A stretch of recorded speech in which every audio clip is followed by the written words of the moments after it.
Hey everybody, welcome to another episode of Friends Talking Nerdy. This is Tim Josma, and joining me this week I have the greatest legal mind in the Pacific Northwest. It is Professor Aubrey. Hey everybody, how's it going? You could probably all hear that swallow at the last minute, the emergency swallow. But we have a guest with us this week as well. Ladies and gentlemen, if you are a longtime listener of the show, it's a voice that may actually be familiar if you're one of the few people that were able to survive the Greatest Movie Ever Championship Tournament. She was one of the judges. Ladies and gentlemen, it is Karen the Destroyer. Call me the Destroyer. That's not my nickname. Okay. Hi. How's it going, everyone? Yes. That's what I always say too. I always ask a question. I always ask a question of the audience knowing that they're not going to answer me, but I always say, how are you? Or, it's just an American greeting that just kind of means hello, I think. Yeah, I mean, we don't have an aloha, I guess. I mean, we stole it, right? Yeah, we've got Whatever you want, we can get it. Yes. But anyway, we are here today for a special episode. But as always, when we do have somebody on the show for the first time officially, we want to ask them this question. Karen, what is your nerd origin story? Well, I guess I first knew I was a nerd when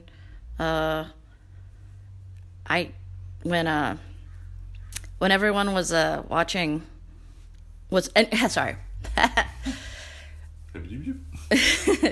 When everybody was when I found out that not everybody watched Star Trek on a regular basis or knew what I was talking about, I was like, "Oh, okay. I'm going to go sit over here then." When was that? Probably like third grade. Even in third grade, people were having social casts set up? Well, of course. I mean, that's just, kids are cruel. I mean, I wasn't like made fun of, but it was just like, oh. Nerd. Like that. Yeah, kind of like that. I think I remember third grade definitely being the time when, like, socializing reached a point that it mattered. Like, it seemed like before that it was like, go play, and like you just played with the kid that was closest to you. Like, you didn't give a shit, you didn't think about the social implications of anything. And then it was like, wham, third grade, and it's all happening, and it was so confusing. Yeah, more so fourth grade, but I mean, to be fair, third grade as well, it wouldn't hurt me. But yeah, once social stuff started kicking in, ooh boy. But anyway, the reason we are here this week, we have another playlist episode. We've only done a few of them, but I really kind of dig it because they can be anything you want. And this week, what we wanted to do for a playlist was create our favorite breakup songs. So what we have all done here is we have collected our 5 favorite breakup songs, and what we are going to do for you, the audience at home, is go through them one by one. Here I'm going to momentarily pass the mic off to Professor Aubrey so she can give her choice, and then we'll go to Karen and then myself and keep on going around till we go through all of our choices. But before we begin, we'll start off with the guest here. Karen, thinking of that list, were there any surprises that came to mind? Were there what were your criteria in search of songs? Well, to be honest, I already had a breakup song list because, I've needed it from time to time in my life. So I already had I had amassed a giant amount of songs. So that was pretty easy. I just went through them and was like, okay, I want this one, this one, this one, and... Gotcha.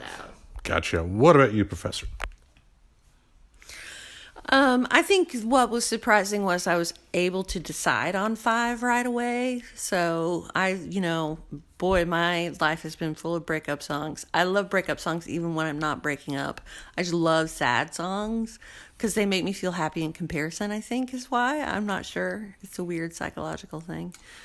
Yeah, that I kind of noticed that in mine too. I mean, I do have one slightly up tempo song overall, but even the content of the lyrics is obviously kind of heavy at that point. We'll get into that when it goes as well. But yeah, I mean, to your point, especially in times like a breakup and emotional distress, you would think you would want to listen to like Shiny Happy People on like loop, but no, the best songs are the ones that can like tear into your soul and just absolutely shit in it.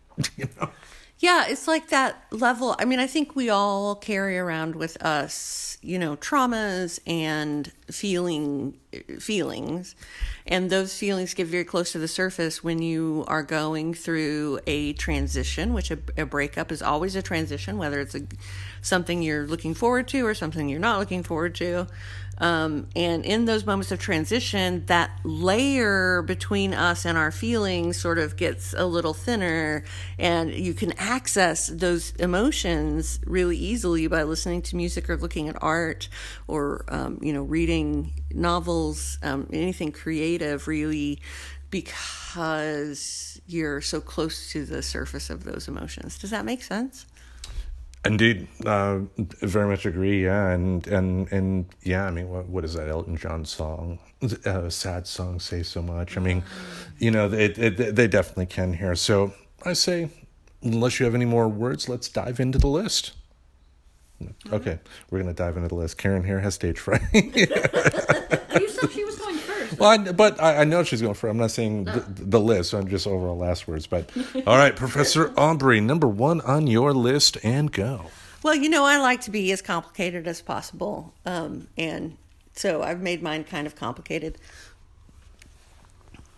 I have chosen to do a concept album of sorts, a concept playlist. And if you remember albums, then you might remember concept albums, which were collections of songs that were put together not for their length or just they were independently written songs that kind of sounded good together. It was actually an intentionally written album that itself conveyed some meaning. So the songs all tied together in some way. One of the greatest examples would be Redheaded Stranger from Willie Nelson. Amazing concept album. I mean, Frank Sinatra is generally credited with being the first person to make the album format popular, and his albums in the 50s were just that. Come Swing With Me were all, up-tempo songs, like in the wee small hours of the morning, I think was the name of one of the albums which had that song on it. All of those songs were like torch songs and whatnot, so very much intentional. Interesting. Okay. So, that the album format does lend itself, like a collection of short stories or like a novel, to, the medium itself could be quite flexible. Mm-hmm. So I've done that with playlists, which can also be quite flexible. So my playlist starts out with when you're in a relationship, but you kind of know you're going to break up. And it may be some time before your realization and then the knowledge that in fact you are going to break up. Or it could be you're the receiving party and you don't realize that you're breaking up until someone tells you that you're breaking up. So this is more if you're in the former, and I've been in both the former and the latter categories, and I can't say one is better than the other. But this is more the song of the person who is doing the breaking up. So like you realize something in your relationship is not quite working. And so the song is I Don't Know How to Keep Loving You by Julia Jacklin. And Julia Jacklin is a contemporary singer-songwriter, but with a little bit of a hard edge and a very interesting voice. And this song for me captures that feeling when you're going to have that conversation about, I don't know how to keep doing this, but you haven't had that conversation yet. And so you haven't reached a conclusion. You have no lesson that you've taken. You have no closure. You just know that something's bothering you enough that you're going to end up breaking up about it. Have you ever been in that situation? Oh, yes. several times. So you know what I'm talking about. Yes, exactly. That's why they call her the Destroyer. Destroying hearts all around town. It's a, I don't know. Yeah. Yeah, totally. Awesome. So that's my first song. Tim, did you have any thoughts about my first song? I've not heard that artist, so I can't say up or down what it's about, but definitely been in that position before. I wish I'd been in that position a lot quicker in my marriage, but that's a different story for a different day. Probably a therapist, not a podcast. So sorry, people. Well, speaking of, though, not of therapy, but of podcasting, we are also going to make this playlist available to our listeners. So not only can you hear us talk about the music, but you'll be able to listen to the music we're talking about by going to the link tree that we publicize with each of our show description. The show description, it will provide you with the link to the playlist via Spotify. Yes, Karen is looking worried at the moment. All that is just the link of the Spotify playlist that I made. So nobody's going to go to your home. Nobody's going to tell you that your choices are bad or anything. That's what was going to happen. Anyway, you look concerned. But anyway, let's go on with your first choice here. Okay. I did not have a particular theme to my breakup list other than breakup list. Mm-hmm. It was not reasonable. Yeah, there was no wrong answer. There was no wrong answers. But the first song I chose was "Let It Die" by Feist. That was the wrong answer. No. Fuck you, Tim. And it's kind of about, well, the lyric that stood out the most to me was the hardest part of a broken heart isn't the ending so much as the start. And I think, that's really hard about, ending a long-term relationship. You remember all these good times and you feel sad that those aren't going to happen anymore. And, just this feeling of loss. I definitely get that. I mean, I make light of my marriage and whatnot, but I think anybody that has been, in a marriage or a long-term relationship that has broken up, the one thing they can understand is that feeling of fright, because you've been with a person for so long. The thought of anybody else wanting you or in their lives at all is like a foreign concept. So, the fear of breaking up a lot of times is like the fear of is anybody gonna want me? Well, I mean, I haven't really had that fear that much because I've been poly for almost 10 years. And during my marriage I wasn't. I mean, my wife may have been on it. Yeah, so my most of my long-term relationships have been poly relationships, and I've already had partners when someone's broken up with me or I've broken up with somebody else. Mm-hmm. So it wasn't worried about being alone so much as just I'm sad that those times didn't last. Fair enough. And I was going back in time more than anything with that. I mean, we all have our own interpretations of those words, so. Indeed. Did you have any thoughts? No, I was just listening with rapt attention. Indeed. Well, with that, let me go on to my first choice here.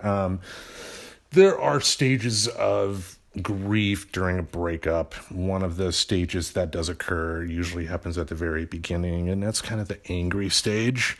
And the angry stage to me is best represented by this song by Harry Nilsson off of his album Son of Schmilsson. It's called You're Breaking My Heart, and the opening lyrics are, "You're breaking my heart, you're tearing it apart, so fuck you, and the music is up tempo and when you listen to it, you want to dance, but listening to the lyrics, it's a really nice balance to me, because Harry Nilsson is one hell of a singer, and I don't hear his name mentioned as much among people, and I think he may be one of those people that may be sadly, being lost to the sands of time, but he is. Don't you feel like people make fun of him a lot? Why? Because he wrote some dumb songs. Like what? I'm thinking of someone else. I must be. What song are you talking about? Like Raindrops Keep Falling on My Head. That's B.J. Thomas. Okay, how about... Does Tim know this song? Now we'll play the game. Does Tim know this song? The show changes 3 times. By the time we're done, it'll be a scripted drama. Wow. What about like the song about like you're dumb, or like your name is dumb? Did you slip something in her drink earlier? Is she even drinking? I think she's just drinking water. I'm just drinking water because I was going to drink a framboise, which is a lovely, fruity thing. But I couldn't find a wine opener in our house, so I'm not drinking anything but water. That goes to show you shouldn't try to be fancy. Would you like part of my 40? No, please. Thank you. It's all right. We're keeping it classy here. No, seriously, Harry Nilsson, he's done songs like from Midnight Cowboy, Everybody's Talking. Everybody's talking about. Oh, that's a great song. Yeah, the lime in the coconut, you drink the bowl. He did that one. Carol Ann, Living Is Without You. He did that song, but this one as well. He was actually a favorite of John Lennon. I guess in the 70s, when John Lennon lived in L.A., he was a part of a little social group called the Hollywood Vampires that had Mickey Dolenz, Alice Cooper, Ringo Starr, Harry Nilsson, and John Lennon, all involved. But yeah, if you get a chance, check out the playlist, check out Harry Nilsson. This song to me is just funny, and sometimes, and again, it is coming from coming from a mindset of anger, but I think exploring that anger through song, and kind of like if you are in that mood, kind of vicariously living through this song is a way to kind of let those feelings dissipate, if that makes any sense. Yeah, I think you're absolutely right. And I think it's it provides emotional release that is like empathetic to your own emotions. Yeah, because it's kind of, in a way, it's kind of like a party song. I mean, because I think you've heard it. I played it for you before, and just a sing along type of fun little jaunt. But there's a lot of emotional pain behind it. But just really, really good song. So with that, let's hand it over to you. What's your next choice? All right. So the next stop on our mystical journey through a hypothetical relationship is called Woke Up New by the Mountain Goats. So the Mountain Goats are a great little outfit, and they have some really wonderful songs, and this is one of them. Okay. If I could elucidate I don't even know what elucidate means. I'm a sham, I'm a fraud. No, You learned that in big word class in law school, right? Yeah, somebody said that at least once to me. If you say this in the Chewbacca defense, it's gonna win. Okay, so the next song is Woke Up New, and basically what this song is about is that there's always going to be the first day after post breakup. So you broke up last night, it's the next morning, all of a sudden the world is completely different than it was the day before, or perhaps it's completely different than it was the day before. And you get to make all kinds of new, different choices, whether that's about mundane stuff like what kind of coffee you're going to drink or how much coffee you're going to drink, or something really profound like whether or not you're going to buy a house or not going to buy a house, or whether or not you're going to have a kid or not have a kid. So it's just about that sort of moment of freshness and sort of new direction. And, I'm sort of seeing it a little through rose-colored glasses, maybe thinking that, it is always a good thing, this movement and opportunity, rather than something ending. But that's sort of what this song is about. And it's kind of matter of fact, right? It's not a sad song. It's not a happy song. It's just, I woke up. Now I have to figure out, what do I listen to in the morning while I drink my coffee? And, what do I do with my time now that I'm free to use it? And so what maybe one of the take-home points of the song is that, wouldn't it be cool to feel that way every day and not have to break up? And how do you achieve that so that every day feels like a day full of new opportunities for you to remake yourself? I don't know. Never move in with somebody. That's how you do it. That really does help, doesn't it? Yeah, it really does. What about that do you think is... Because you're just more independent, you don't get into these habits of these codependent habits of like being in each other's business constantly and like making it about you or anything like that. Yeah, it really does seem like not living together makes it easier to be intentional about the time that you do spend together. Any thoughts about that, Tim? True enough. I mean, it's if a person gets to the point where they feel like they found that person they can live with, even for, not necessarily life, but for a time or whatever, take that time and enjoy it. But people shouldn't. Yeah, to your point, be so codependent that, if there was talk of, hey, let's go to another house, that's not necessarily talk about breakup. That's just talk about let's, because being poly is, to me, is just about you are focusing on yourself. It's welcoming the people in your life, but it's not about 2 + 2 is 1. It's just you're having these other people and you're nurturing those relationships along the way in the best way that it's meant to be at that particular time. Because there's also situations of where what was once great in a relationship in year 1 is not so great in year 5 because circumstances change, people change, and people need to be able to have the freedom to adjust to that. And boy, wouldn't it be cool to have great role models for that sort of thing? Yes. Which is always the point of the conversation where everybody just kind of looks at each other and says, yes. Finger guns. Finger guns, bang, bang. Okay, so that is Woke Up New by the Mountain Goats. If you've never heard the Mountain Goats, I do encourage you to give them a listen. They've got a lot of great songs and are that sort of folksy songwriter-y thing if you're into that. And Karen, I think you have the next song. My next song is We Will Not Be Lovers by the Waterboys. This was actually introduced to me by an ex. He posted it on Facebook the day after I broke up with him. And then I listened to it, and I was like, this is actually a pretty good breakup song. So I added it to my list. And, it has some personal meaning. So, because it was him and... Well, without going into the details, of course, why does it speak to you? Because it's just talking about, like, the end of a sexual relationship. Just how do you function after that with somebody?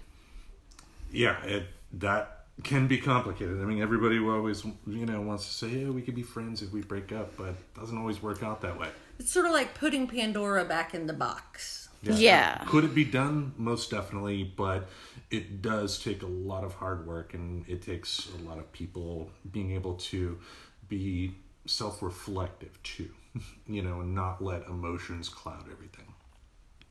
Yeah. Mm-hmm. Oh yeah. I mean, I think if you're feel like you have to be a winner, then a breakup is definitely like a time at which, like, you fucking won that, but it was like a bloody battle, and the other guy looks much worse than you do. You know what I mean? Mm-hmm. Duh. Cool. Tim, I think you're up. Yes, my thoughts are next. This next one tells me that Aerosmith definitely it is a major part of the soundtrack of my life, in good ways or in bad. They just keep popping up. Secondly, shut up, Karen. Why did you look at Aubrey when you said that?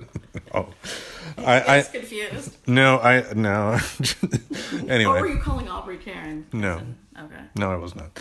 Anyway, no, this one kind of goes back to 1987.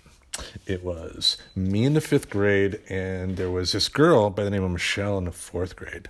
And yeah. Younger lady. I know, the youngins. Anyway, like in 5th grade, you're like, I keep getting older and they keep staying the same age. 4th grade. I know, I can give them my chocolate milk. Yeah. You're gross, Karen. Anyway. What? I thought you were implying something filthy. No, he totally wasn't. I totally had wholesome thoughts. And it was me. Fine, I'm just the pervert, okay? We all know. We let's- all know it, so I might as well just say it.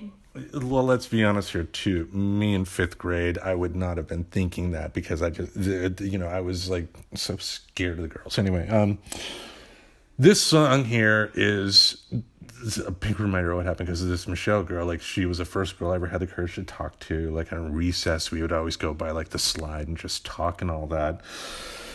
But then, come February, she gets Too up. cold out. Now she gets up in front of the school. It was a local Christian school we were at, and her sister get up there and then talk about how their extremely selfish parents just had to become missionaries and move to Papua New Guinea. So she goes to Papua New Guinea.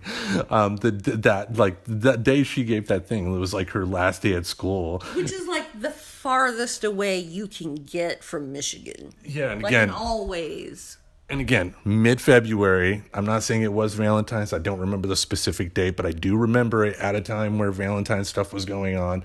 I got home the day after the day she gives this speech in front of the class.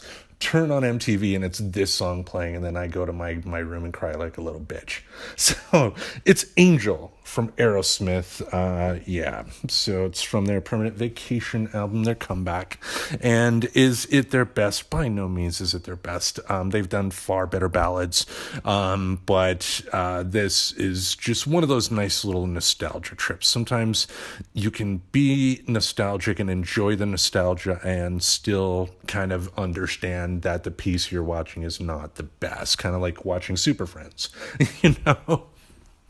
But that was my choice. Any comments? I remember this song from around that time. I would have been in 6th or 7th grade. If you were in 5th grade, I was in 7th grade. I was much older than you. Older woman. The older woman. That's right. We weren't even in the same. Corrupting the youth. Weren't even in the same school building anymore. But I remember that song at like the 7th grade dance. You can just imagine the slow dancing that was going on to that song. Yes, the sweaty, smelly, slow dancing that was going on at that. And then the girls are like, "Is that a golf pencil in your pocket, or you just happen to see me?" Did you get a boner at a dance? I never went to a dance to get a boner. But you think you would have gotten a boner at a dance? No, I think that is a bit of a myth about just like uncontrollable boners. I mean, like it's like you hear that myth of like guys being scared, like they're gonna like stand up and be like in front of the class, and I'm sure it has happened, but it's never been anything. Like I've never had to worry about like stop, please, I've never been worried about that. No, You've never had the scary boner. no. Oh, okay. Yeah. All right. Well, I mean, I did scare Sherman with it, but that's a different story. I beg to differ. Yeah, May he exactly. rest in peace. God rest his soul. Aww. He's at his favorite place right now, the window. Yep, he's in the window now. Yep. All right. What is your next choice, my dear? Ooh, me. So my next choice on the stop is, and I'm skipping bitterness. I'm skipping anything where you go like key up somebody's car or like contact their new girlfriend or boyfriend and tell them how terrible they are and that they really did something awful to you. Like any of that kind of shit that you do to like real persons, real property and or real stuff, like emotional stuff. Like don't be doing that stuff. So I don't have any songs. There are some,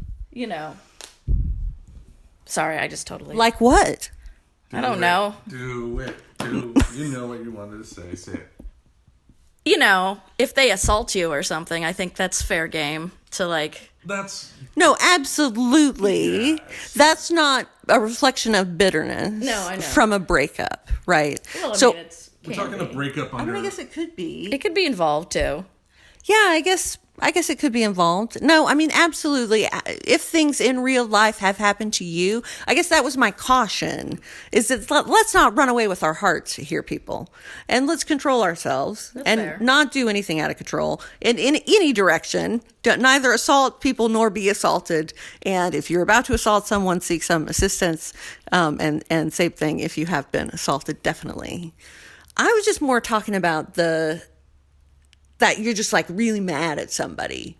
And maybe they did something to you in the context of the relationship. Like they lied to you or they maybe cheated on you or maybe they didn't listen good enough. Anyway, I'm just like, let's just move past that really quickly and get to the point of realizing that even though you can't be with that person anymore for a lot of really maybe practical reasons, and maybe some emotional reasons too, that you still care about that person and can always care about them and love them and send them that love if you believe in that sort of universal energy kind of thing. So this song is I Will Always Love You by Dolly Parton, which is the most popular love song in the history of since they started keeping records of such things. And Not Nookie from Limp Bizkit. no, not Nookie from Limp Bizkit. This is a great song. She wrote it for her musical partner, Porter Wagoner, and when she was leaving the Porter Wagoner show, and she knew that he was going to be emotionally hurt by her leaving, and because they had a very close relationship, and so she wrote this song for him so that he would understand that she still loved him even though she couldn't be with him. And in all of my breakups, it kind of always boils down to that, like, it doesn't matter the amount of love that still remains. It's more just like, I just can't do this anymore for a variety of reasons, none of which really have anything to do with the emotion of love. Mm-hmm. Fair enough. So it's a great song. Please give it a listen. Oh, I agree. Definitely give it a listen. Mm-hmm. Okay, Karen, you're next.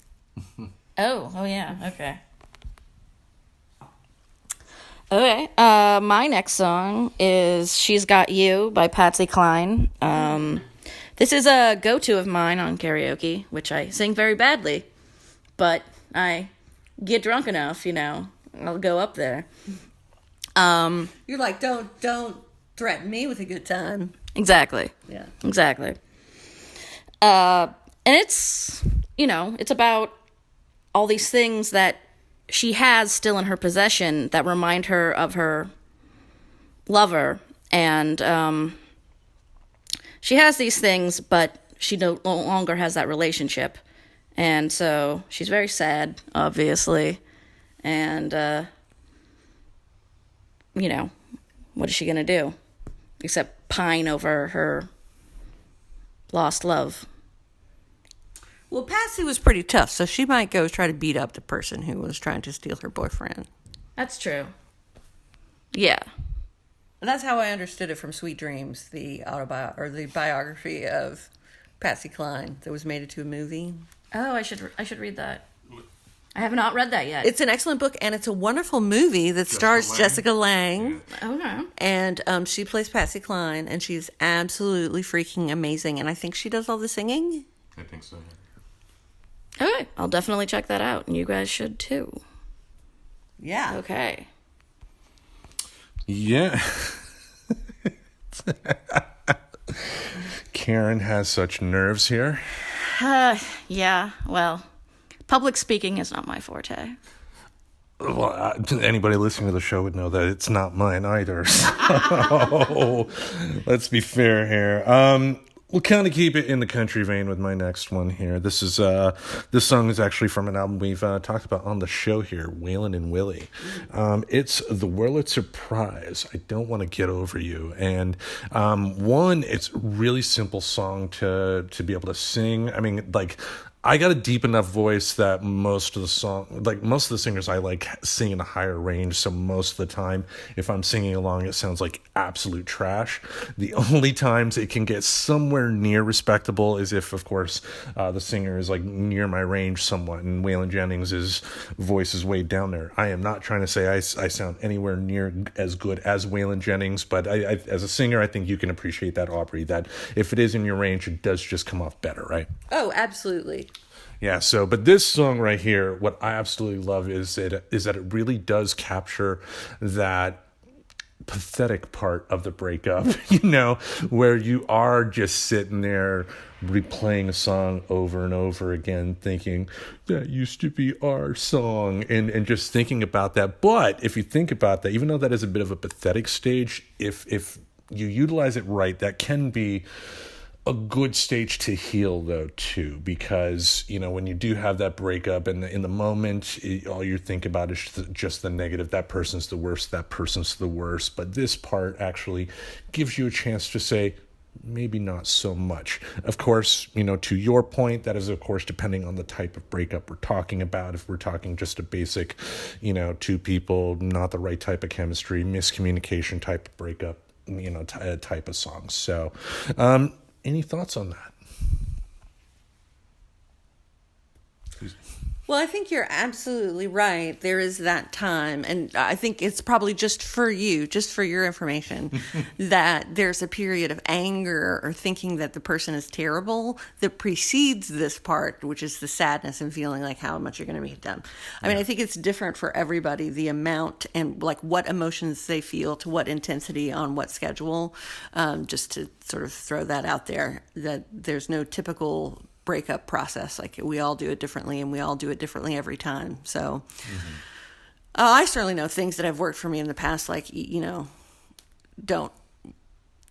what works to soothe me changes and hopefully becomes more like actually genuinely soothing to my nervous system rather than just Mainlining coke. I don't know. I mean, Not that you would do that. I'm not saying. Rather than just replace that intensity with some other form of intense stimulation. Yeah.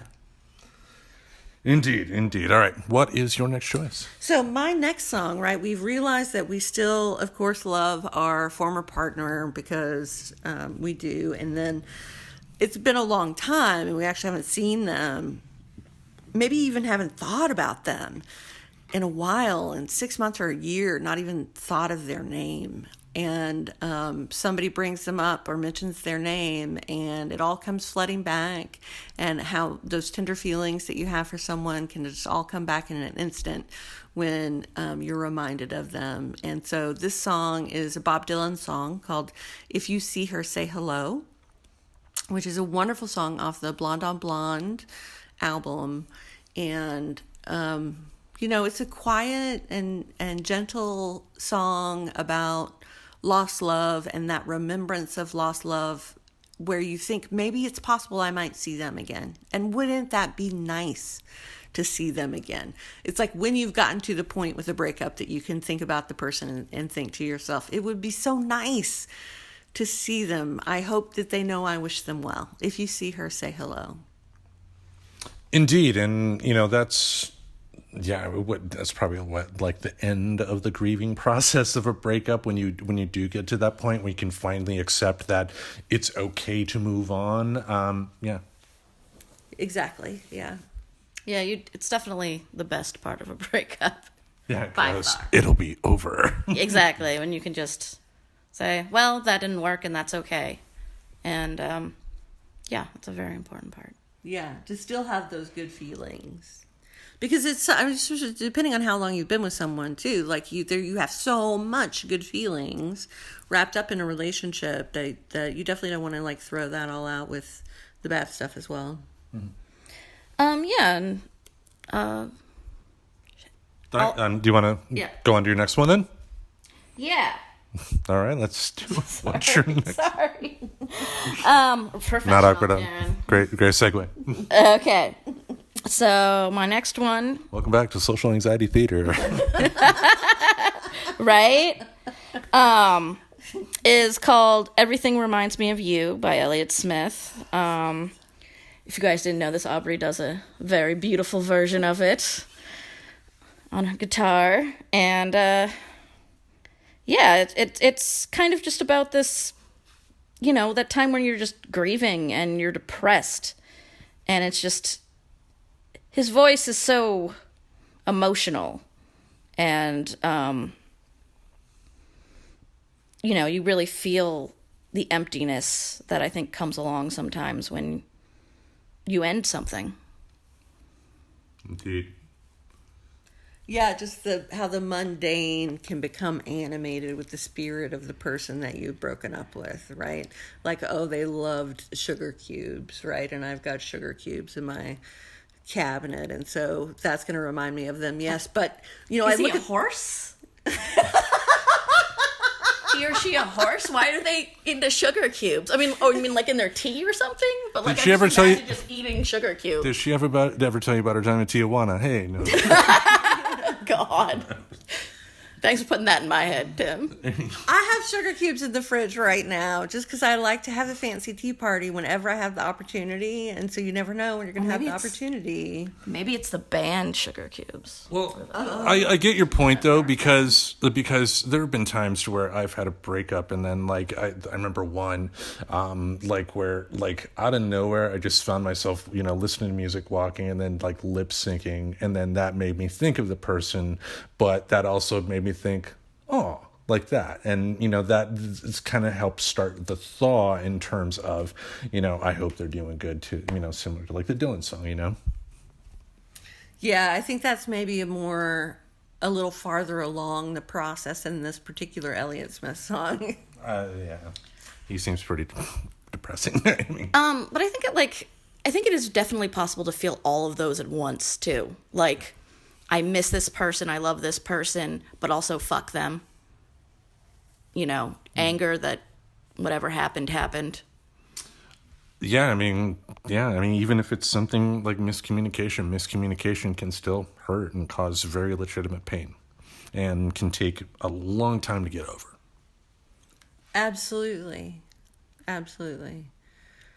Particularly when it's repeated, you know, Okay. for lots of reasons. But Exactly. All right. communication is one of those vital parts of any relationship. Yep. Any more thoughts on Elliott Smith? No. Okay. I have another thought.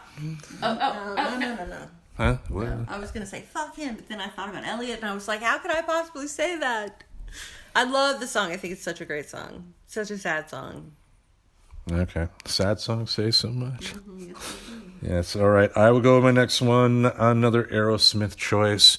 And this one has lasted... Shut up, Karen. This one has lasted me through a few breakups. And it is off their album Pump. It is What It Takes. Kind of a... I don't even know this song. I've played it new. I mean, I absolutely love the song. I think it is one of their best. Kind of a country tinged type of song too, but Aerosmith's version of country, if that makes sense. But it really, really works. Just a well done song, and as the title implies, the song is about that you know, the sadness of what is it going to take to get this person, you know, out of my head.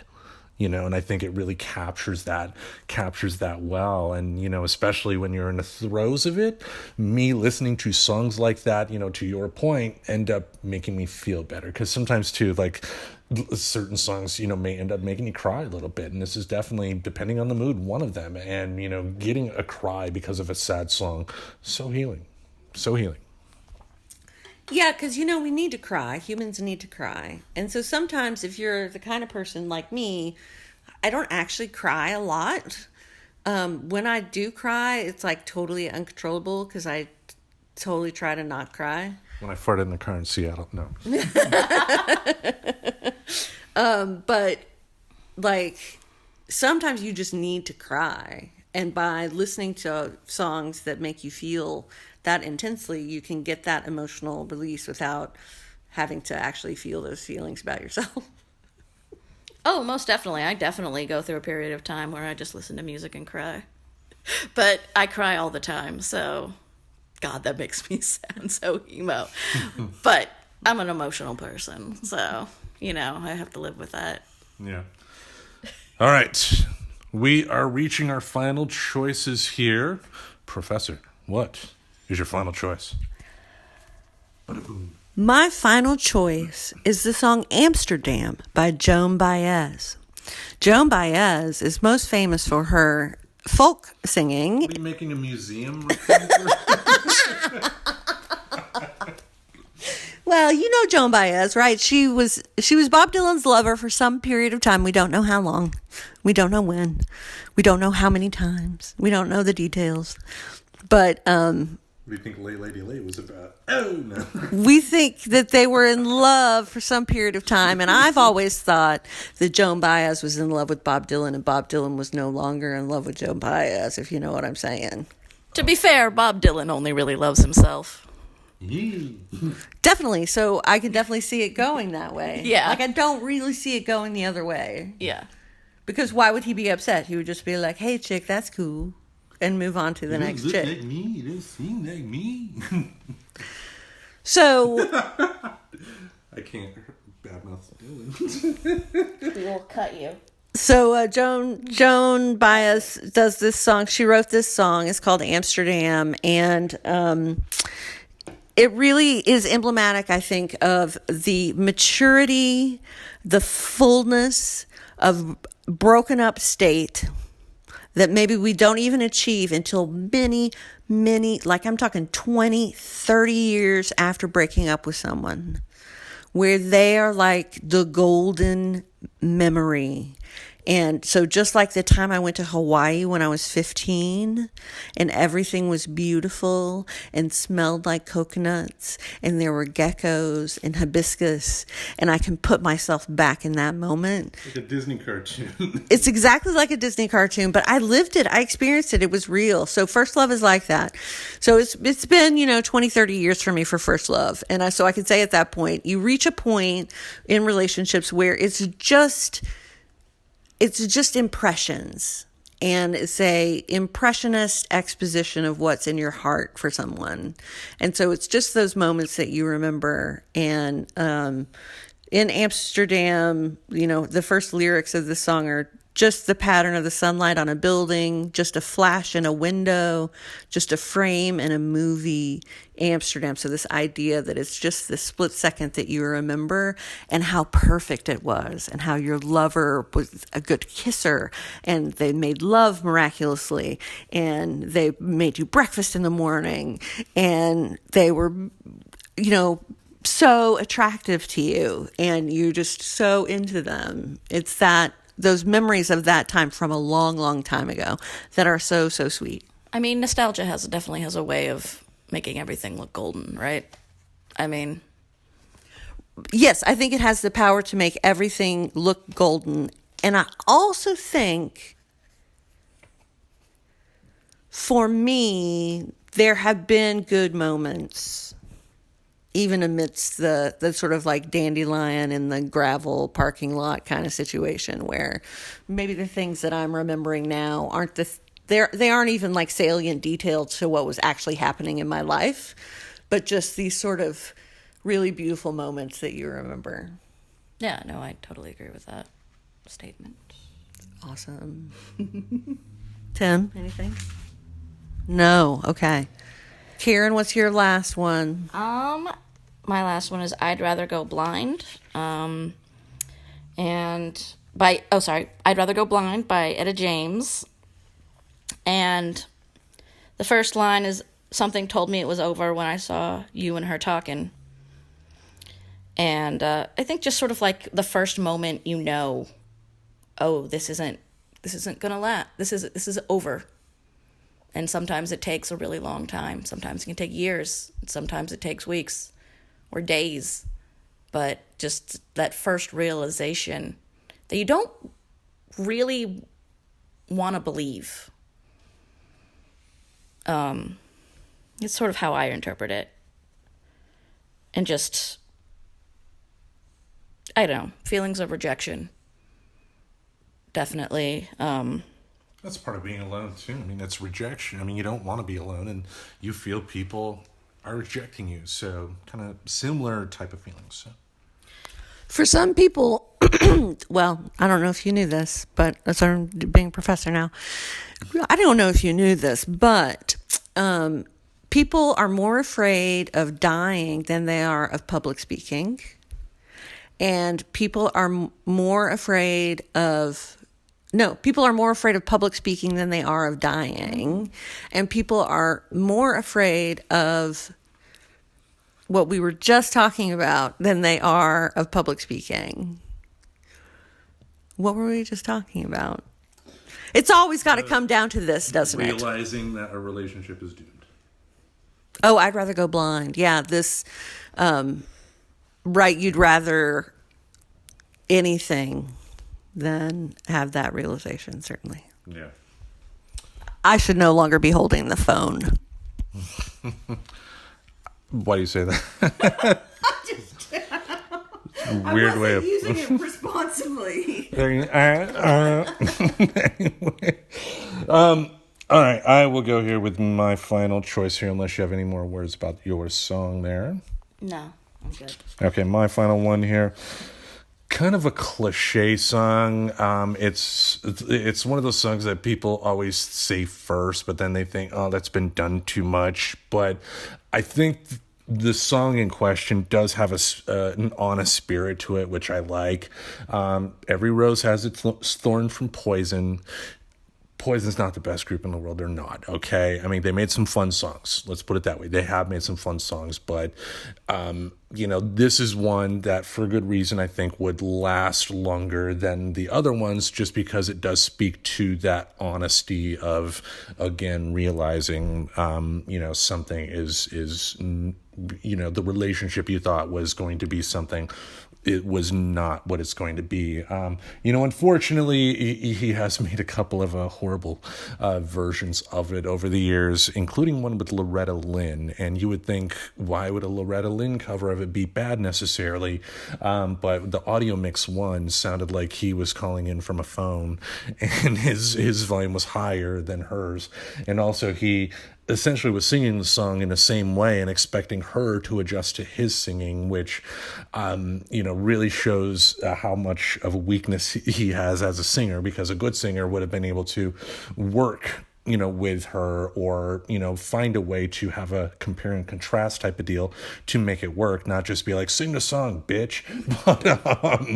But having said that, again, it's a good song. It's just a good song. Like, are there other songs, other breakup songs that I wish people would go to first? Sure, but there's this point. And again, it does have an honesty, which I appreciate. Yeah, it's a good song. It is. Yep. Well, with that, we're going to break up with you, the audience at home, for another day. Thank you all for listening here. Thank you. We'll be back for all the phases of grief that you'll go through now that we've broken up with you. Yes, and then like a bad relationship, you'll come back to us and then wonder why. And just like a bad relationship, your family will tell you shouldn't listen to us anymore, but don't listen to them. Listen to us. Yeah, what did your family ever do for you? Any final words, Karen? No.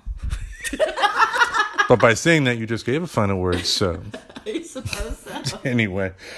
All right, we will wrap it up then. Like we mentioned, this playlist, if you go to the show description, the link to this playlist is going to be here, so you're going to be able to listen to our choices. And from there, and any other final words, Professor, if I hiccup once fucking more? No, just, want to tell everybody out there in podcast land that we're glad that you're listening, and please check out our Patreon and other sites. Like TeePublic, we have merchandise now. We have T-shirts. Yes. Now, Karen is laughing at me thinking that I have like 10,000 T-shirts in the guest closet here. No. TeePublic is a great resource for small, podcasts like this, because we can set up a store, and if people are cool enough to buy it. Now, realistically, more than likely, it's probably just going to be like the Professor and I buying stuff, and I'm okay with that.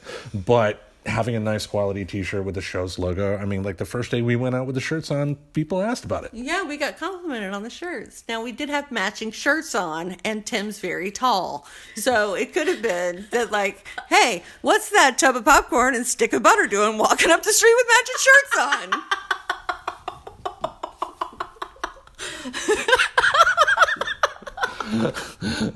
Okay.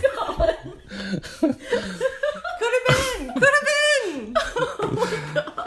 Well, That needs to be your Halloween costume for this year. yeah, but then there are jokes that I can make, but then your parents are listening, so I'm not going to make the joke.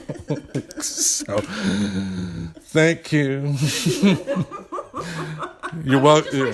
Just by saying that, they already putting it in their head, Tim.